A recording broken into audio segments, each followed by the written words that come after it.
Dricus du Plessis has fired back at Shara Bullet. Yesterday, Shara said he hopes that Dricus loses the middleweight title. Speaking to Sport24, Shara said, "I will be very happy if du Plessis loses his belt. I don't understand how he managed to get this belt. Chimaev has the data to defeat Dricus. I hope that nothing will stop him from coming out in the best shape and demonstrating his level. Maybe it's stupid to say, but du Plessis seems to be lucky." Dricus reposted this to his Instagram story. It says, "My man, you got one eye on the ceiling and the other at the TV. You not seeing the same DDP as the rest of us. Guys are out here losing fights, nowhere near contending, and talking smack." Dricus then posted this to X. He wrote, "Somebody get my guy some eye drop." He continued, "If we lived in a world where it's eye for an eye, Shara would be king. Between Khamzat and Shara, there's only 3 senses: touch, smell, and sound." This user replied, "Shara's tears flowing down in zigzag lines." Dricus responded, "You mean tear?" This user replied, "Khamzat gonna end your hype, bro. Khamzat is coming for your head." Dricus replied, "You mean coming for my lip? I see his point." He ended it off with, "I'm out. See you in a week or so. Hashtag blind leading the blind." Michael Bisping was training at Chito Vera's gym yesterday with Luke Rockhold. Bisping posted some footage to his Instagram. In the caption he wrote, "Really enjoyed doing some light sparring today down at Chito's new gym. Good to feel alive again." Luke left a comment saying, "You're a f***ing warrior, Bisping." Luke posted this to his Instagram. In the caption he wrote, "Brought in a secret weapon for training camp. Honestly, mad respect to Bisping for still wanting to scrap after everything he's been through. Fighting truly brings out the best of us." Bisping left a comment saying, "Thanks for having me, brother." So we're down here at Chito Vera's gym. Rockhold is sparring Antonio Tricoli. I'm supposed to be cornering Rockhold. I don't think he needs any help from me right now. Chito, what's the gym called? There's no name. Cheetos. Cheetos place. Cheetos barbecue. Cheetos barbecue. Let's go. I'm starving.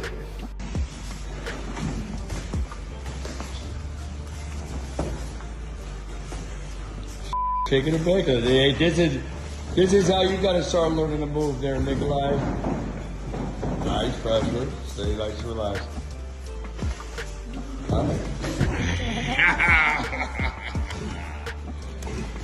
Not too much elbow. Are you got your elbow pads on? Be nice. Come on, keep working. Come on, let's get in shape, Antonio. You gotta push yourself here. Open those lungs.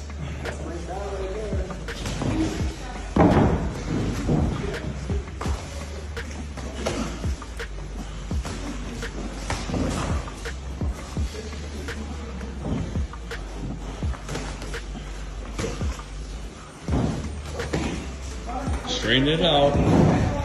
Yep. Try to plug that lane when he comes forward. Yep.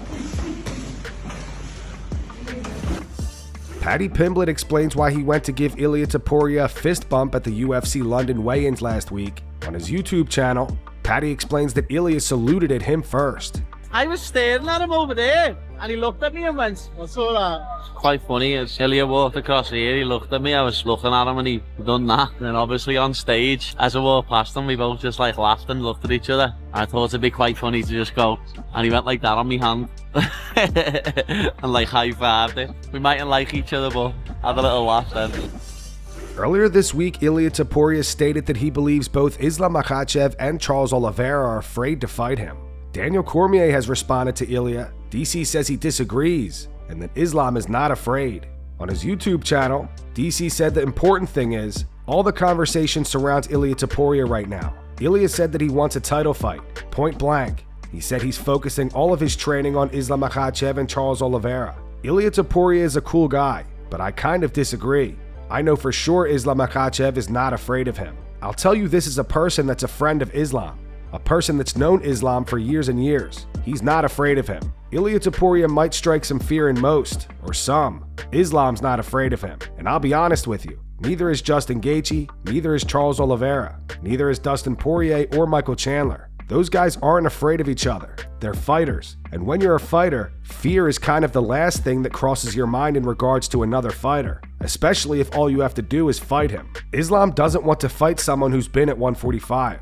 Charles wants a title fight. There's so many people that have a clear idea of what their direction is, and that's why I think they don't want to fight Ilia. But ultimately, to fight Ilia is to be the biggest fight that the weight class can give you right now.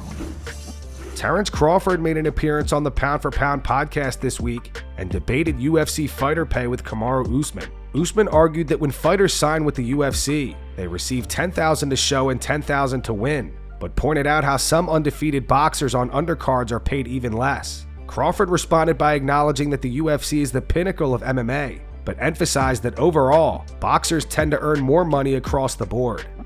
Boxers get paid more than MMA as a whole. Like, it's no comparison.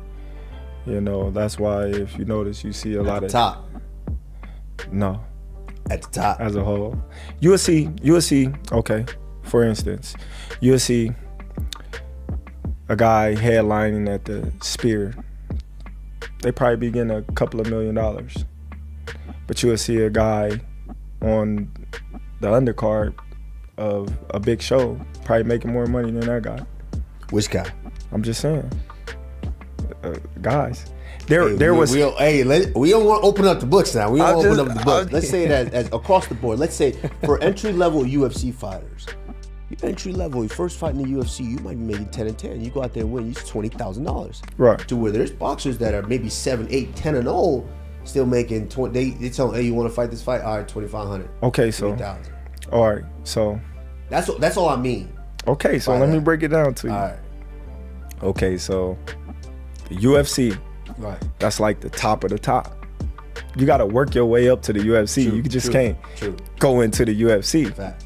So it's boxers that's coming out the Olympics getting a signing. But I'm saying getting a signing bonus that's can't really compare. You know what I mean? Okay, so all right, so those little fights is the fights that you fighting. That's not MMA. I mean, not UFC. Right. You can be pro and not be in the UFC. Fact. So we talking about the big stage. So once you make it to the UFC, you in the big leagues now. Fact. You know what I mean? So we talking big leagues. So for me to be when I make it to the big leagues, when I'm on TV, I'm making more than you making when you come into the UFC. So you got to compare apples to apples. You can't say, all right, well, this guy first fight in the UFC. Well, what did he do before the UFC? How many fights did he have before the UFC? You got a good point. And I see what you're saying. Johnny Walker says that if you're always the best in the gym, you're not truly improving. To evolve as a fighter, Walker stresses the necessity of training with those who challenge and outperform you, forcing you to adapt, grow, and reach new levels. Because pressure makes diamonds, right? And if you train, if you don't go out of your comfort zone, you're never gonna evolve, you know. You need good training, get your ass beat if you wanna be champ, if you wanna... Yeah, it's true. Yeah. It's true, he don't know. If you're on the gym and you beat everybody, you're on the wrong gym, bro. Wow, I like that. He's right though. I've never heard someone say that though to us. No one ever really frames it like that. But he's right, 100% right. But at that point... I wanna get tapped, I wanna get punched in the face, maybe a little knocked down, like I need to get better, don't get knocked down again, you know? So imagine in a hard situation, you get your beat a few more weeks, you start face the guys equal, and then you start beating the guys, then you see evolution. And then you have to find a better gym, or better guys, or bring guys to try to beat you. So this is why we evolve. But if you scared to challenge, you're never gonna evolve. Renato Moicano had high praise for Gilbert Burns ahead of his upcoming fight. Burns is scheduled to face Michael Morales at UFC 315 on May 10th. Despite Gilbert's impressive credentials, Moicano believes he will enter the bout as an underdog. Confident in Gilbert's abilities, Moicano says he may place a bet on him to secure the victory. How good is Gilbert Burns, my brother? Right. How good? Sean Brady, he fought all the killers on the division. Yeah. Even Belal, he was with bad injury or something like that on the shoulder. So, man, look what he did against Khamzat Chimaev. Exactly. Go ahead. Exactly. So Gilbert Burns, brother, I'm feeling pretty confident on his next fight. Yeah, I think he's going to be the underdog. He's going to be the underdog. 3-1. And I'm gonna talk to my brother over here to put some money aside, right? What do you think? You want to go to the jail? Inside information, my brother. I got lots of fighters that want to get some money down. I all tell them the same thing. The answer is no. I'm not getting in trouble. But officially no, but on the DMs, Gilbert Burns could be dog of the year, bro. He's already plus 300, I think. Very hard fight. Let's not sugarcoat it.